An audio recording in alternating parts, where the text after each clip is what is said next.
What's up, everybody? So we tried doing the live stream last night, which is the 1st of October, and the line was just really bad, and there were just so many issues. So I decided I'm just gonna do it again, but this time I'm recording it. Okay.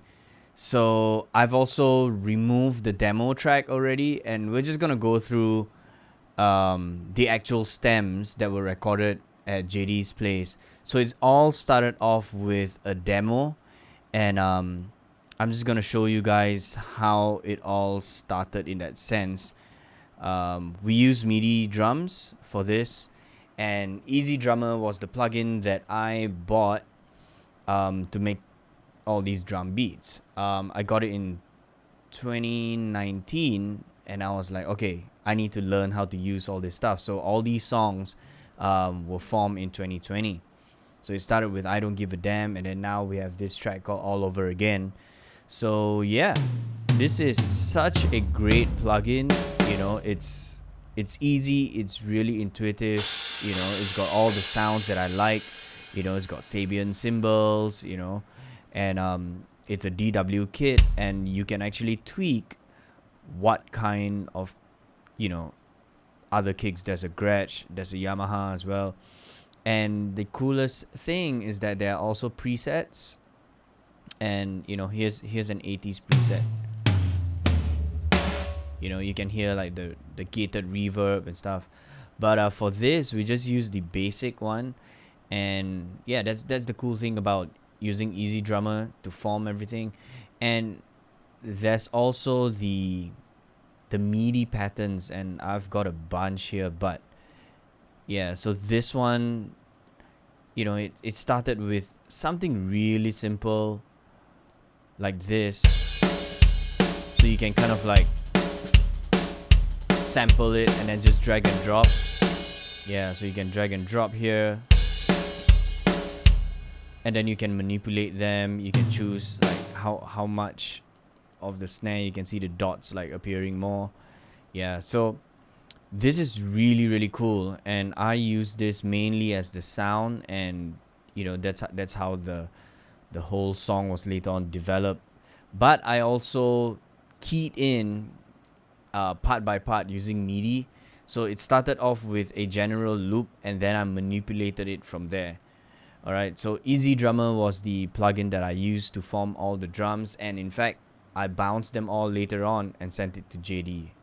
So this is how the drums sound like after it's been mixed and put together. Let's check it out.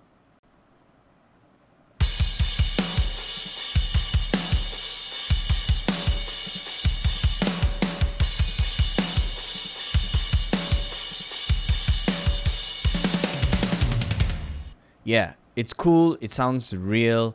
There's nothing bad about it, and that's why I like it so much. And I think we're just gonna continue to do it this way. So what I usually do is that I will run the idea with Ian as well, and then we'll just kind of like form the track together. So it started off with that, and then there's the filtered drums as well, which is this section.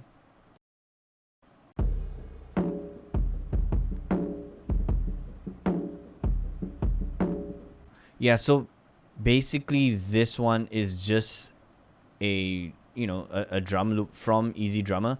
I can show you. And then I put in the 1-knob filter, which is the Waves 1-knob filter. So let's use that as an example.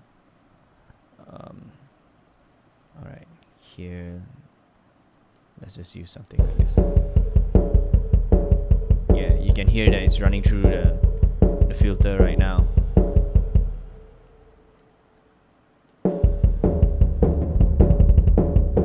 Yeah, so that's the beauty of using this, is you don't have to tweak a lot. It's all just one knob, and literally sounds good. All right, so cool. And then there's the trap drums. Okay, there's more filtered drums. There's more filtered drums here. Yeah.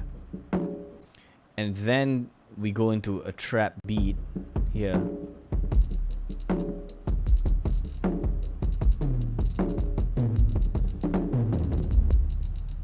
Yeah.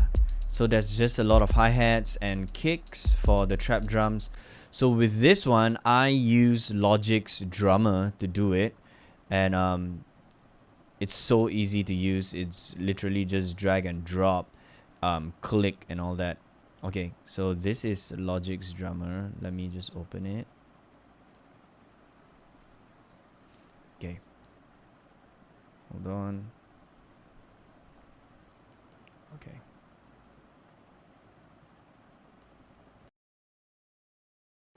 Alright, so what I did was yeah, so it sounds good as it is. I'm sure a lot of people will say that it's not that great. But we just wanted the essence of it. So what I did was I created 2 tracks and then I muted it and I just had hi-hats. Yeah. So you can see when I'm moving the XY pad, yeah, it changes. And then I can, increase the fills, increase the amount. Yeah.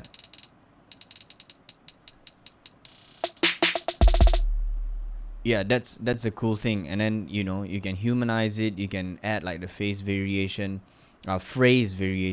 So it's really cool. And you don't have to like crack your head on what type of hi-hat patterns should be, or the kicks and snares or whatever. So this is really cool, right? So it's the Logic drummer. Okay, I'm gonna mute that right now. And yeah, so that's how the drums were formed. So let's have a listen to that section real quick. Okay, so just a little bit here. So we had like real drums on top of the trap drums, and then it goes into a filter.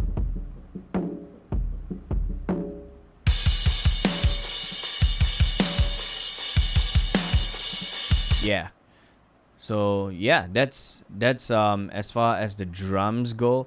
Also, you can see that everything is a little bit more organized now. In the past, in the demo track, everything, the demo session, everything was just all over the place. It was really messy. Also because it was last year and I was still learning, how to properly organize everything and put everything together. And on top of that, the tempo of the demo was at 150 BPM. So this is at 155, just 5 BPMs faster, just to get that drive so it's not so draggy. All right, so I'm gonna close that right now, and then I'm gonna go to the bass. All right, so it started off when I was writing the song, I needed like some chords before I played the guitars and stuff. I just wanted something steady, so I used only the synth bass, and then it was later on in the studio that we went in and then we recorded like real bass over the synth bass as well. All right, so let's listen to that synth bass track and I'll show you what I used.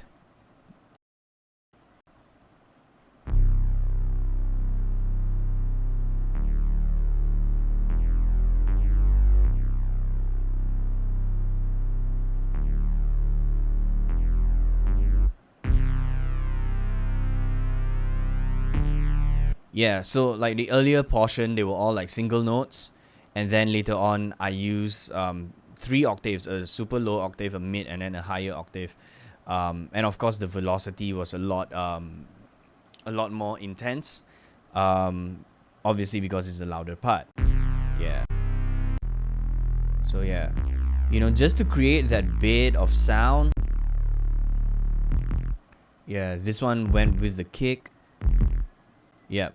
So let me show you what I use. Again, this one I use Logic's synth.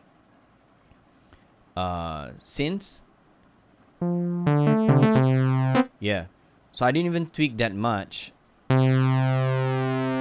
So let me see here. I have a MIDI keyboard.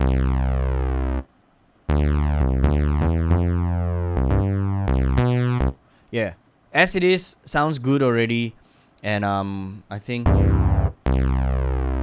yeah. So this kind of like, you know, I just use like real basic stuff just to create that bit of sound, especially, you know, for our new stuff. We just wanted to have like, you know, something a little bit more different. Yeah. Okay, so now let's check out the bass. So in that section, okay, let me just do this. Okay, so there's the bass here. Yeah, so the bass, we use an Ibanez BTB 5-string, and yeah, so we got like an overdrive on it as well. So this is that section.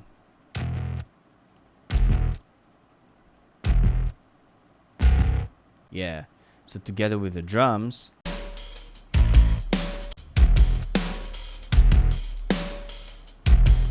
yeah, just to give it that emphasis, you know, that the together with the kick, the synth bass and the bass together, I mean, it just sounds monster. I mean, like monstrous and massive. So yeah, so then with the guitars, what we did was, yeah, I wanted to play some lead lines. So I, again, you know, when I did it in the demo, I just played it through Amplitude. Okay, let me just open that for you guys to see. All right, Amplitude, where's that?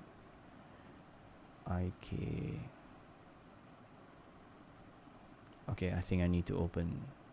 All right, got you. It's here.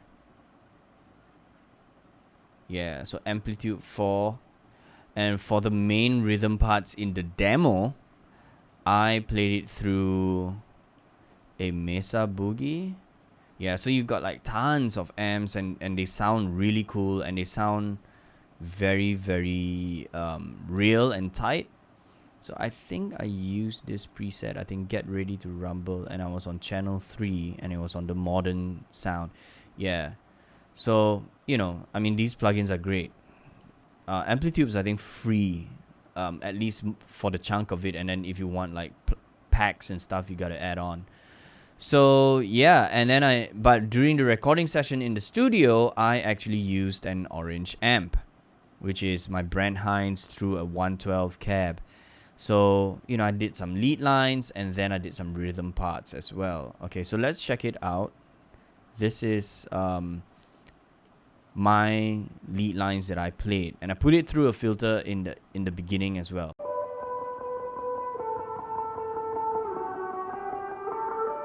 So again, in the demo, I used the 1-knot filter. Yeah. So then it changes. So this is, of course, you know, done by JD.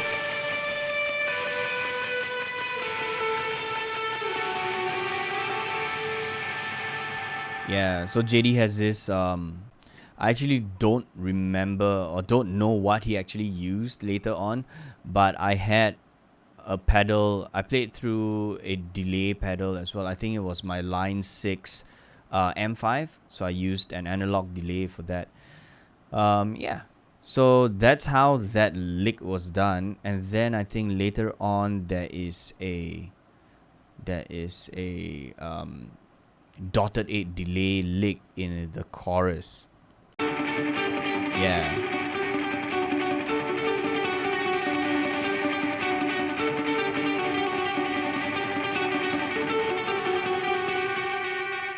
Yeah, so they're kind of like, you know, in like 2 different times as well, which is actually cool. You know, it creates a lot of space.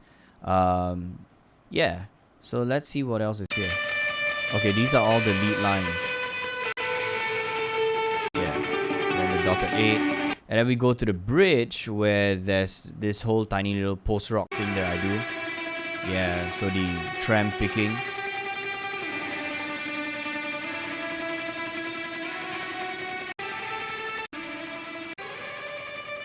Yep.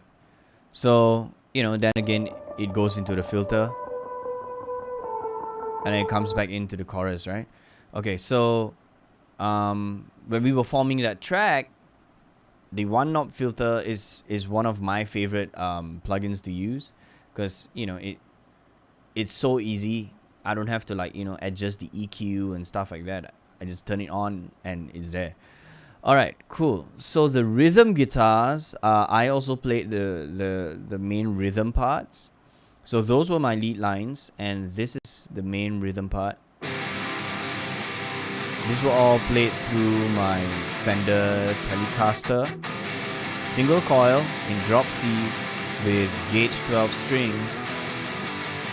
And yeah, that's and played through the orange. So all recorded at JD's place.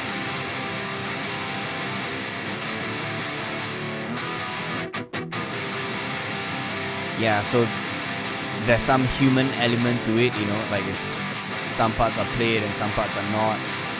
And I've learned that sometimes you just gotta have that little human touch to it, and JD is a big person on keeping it natural and real, rather than to chop it all up and have it all aligned and super duper consistent. I guess there's beauty in that as well, but there's also beauty in this, having it a little bit more human and more natural sounding. Okay, cool. So that is all my guitar parts. And then there's Thomas's parts. So in the demo, he just recorded it on his amp, from his amp, without any headphones and stuff. It was just a quick demo that we needed. So you could hear the clicks and stuff. But of course, with this one, you can't, because what he had done later on was I sent a DI to him because we were still on lockdown. He couldn't come to the studio to record. So he recorded everything at home. And he recorded 2 tracks. So one was the amp itself with a mic, and then a DI track as well. So this was what he recorded, and it sounds great.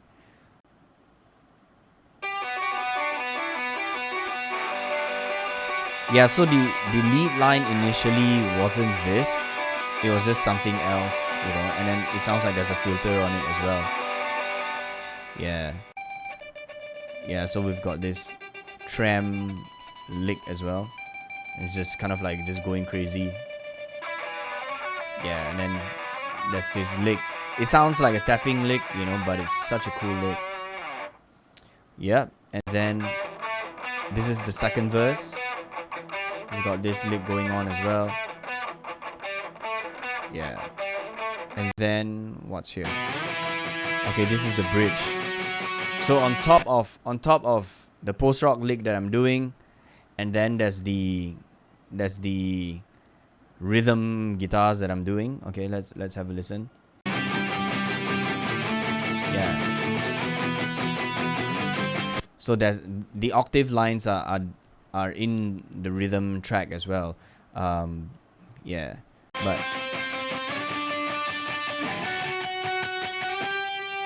yeah. So when JD bounced it, he must have accidentally bounced them together, but it's fine, because this is, tracks that we can use live, and we can omit them if we don't need to. So yeah, those are all the guitar tracks, and they were formed, all from home in that sense, because I was writing from home, sending the tracks back to the guys. And then Thomas sent his DI parts, and eventually it was only Sunny and myself that went to the studio to record. So I went in to record vocals, the guitars, and also Sunny recorded the bass.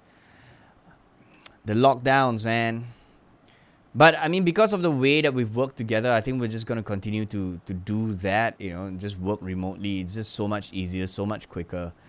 And let's check out now the vocals. Yeah, I want to show you guys the gang vocals, which is a thing that JD suggested. Hey, why don't you just get people to come in and or sing from wherever they are, and then send the track to you. And this was what happened, right? So shout out to everybody who was involved: Jay Rizwan, John Koo, my brother, and all these other people. Cool stuff. Malinga as well. Yeah, let's check it out. I do it all over again.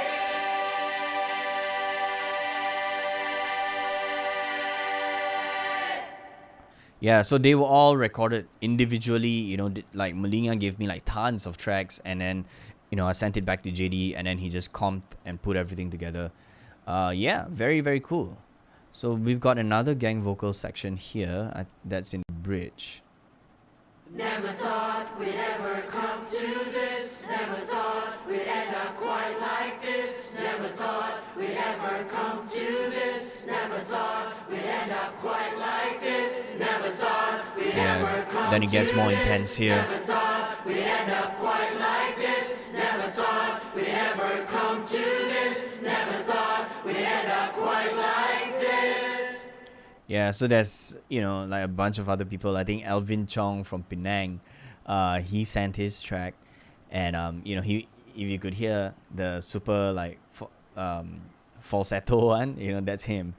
But yeah, cool. So then we have the main lead lines here.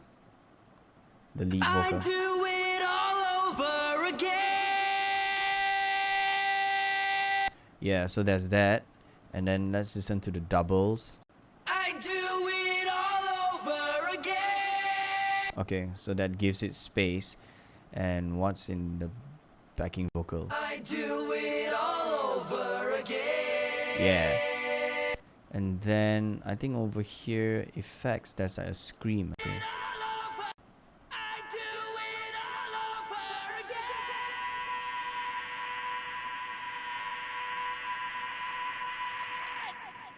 Yeah.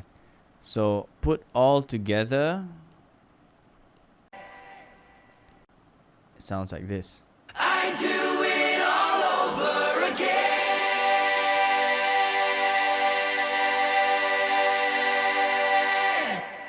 Yeah. So all of it put together, it sounds really cool, and JD, as usual, he does an amazing job.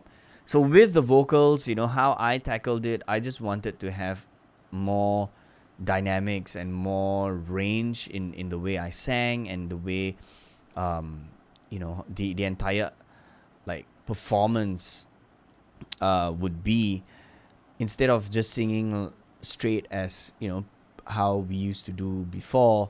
I just wanted to try the whole R&B thing, like Johnny Craig and Tyler Carter, just trying to expand my vocal capabilities as well. So It's late at night, yeah. I can't sleep, I've been thinking about you. Bed is empty, I don't know what I'd do without you. These thoughts running through my head, so many things were left unsaid. I keep blaming myself. Yeah, so that part, blaming myself. Yeah, so that's kind of one of those things. For what we could have been, all the meaningless fights I only wanted to win.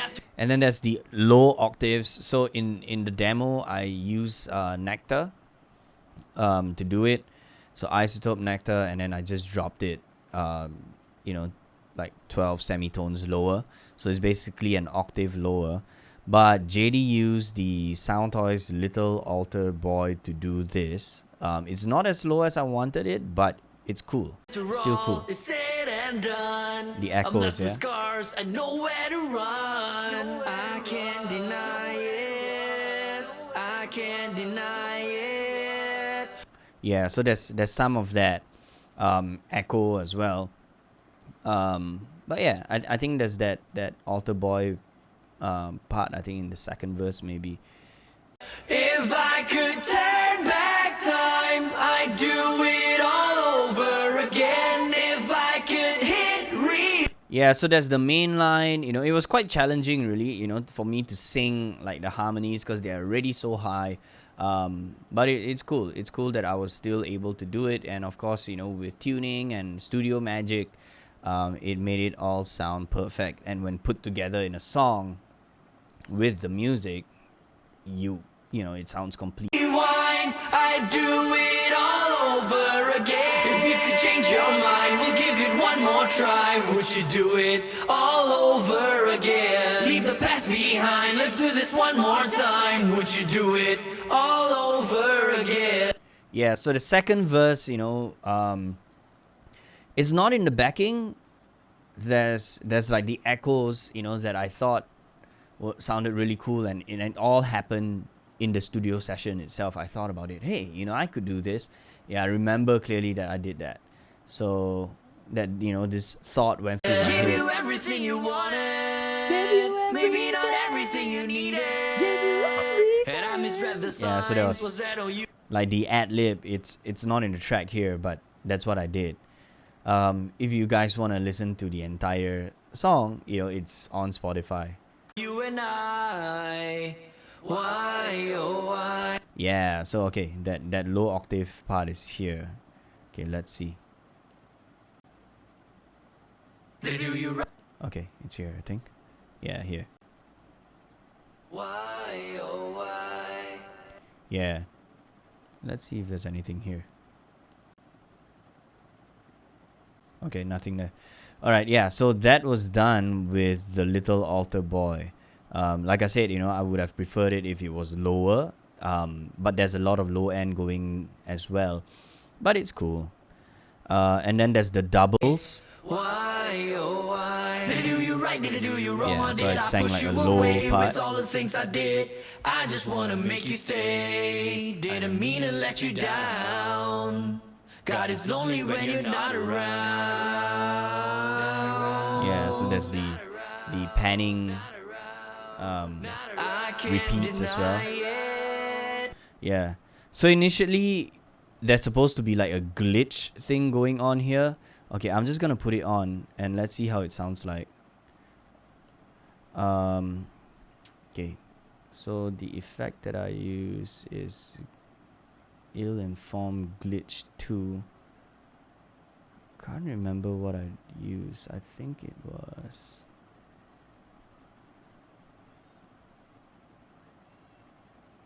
this, maybe. I don't know.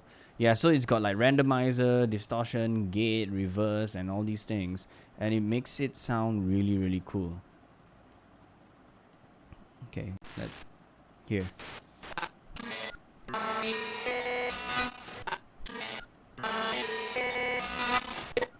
Yeah, so it was supposed to have something like that, but we decided not to do it. Yeah, I actually might have just missed it out. But it's cool, we'll just keep it as is, because overall the track sounds really cool. Okay, let's mute that. So yeah, that's how the song was all developed, and I thought it'd be cool just to share this with you guys. So if you guys like the track, it is available on all streaming platforms. Spotify especially, it's the easiest to get to, and the music video is gonna be out soon as well. Okay, so we just shot it a week ago, so basically last weekend we shot the music video, and yeah, we're gonna put it out soon. It's in the final stages of editing already, so very, very cool. Look out for it. It might come out in the next 2 weeks. So yeah, anyway, big shout out to everybody who's watching and who's tuned in yesterday as well, during the failed stream, and big shout out to the people who were involved, JD, the band guys, everybody who helped with the crowd vocals, and big shout out to Chandana as well for supporting this project. Now we've got an album that we're working on at the moment, also supported by Chandana. So we're just gonna release like one track in every other month until the album fully drops. So yeah, cool. Thank you guys so much. I hope you guys like the track. Stream it, add it to your playlist, and do all that you need to do. And hopefully we'll be able to see you guys sometime soon at a live show. See you guys.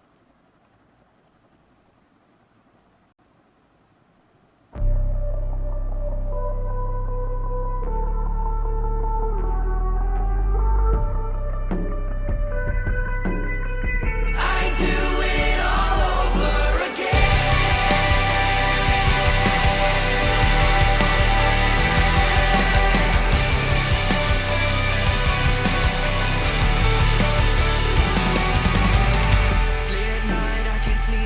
thinking about you, but it's empty.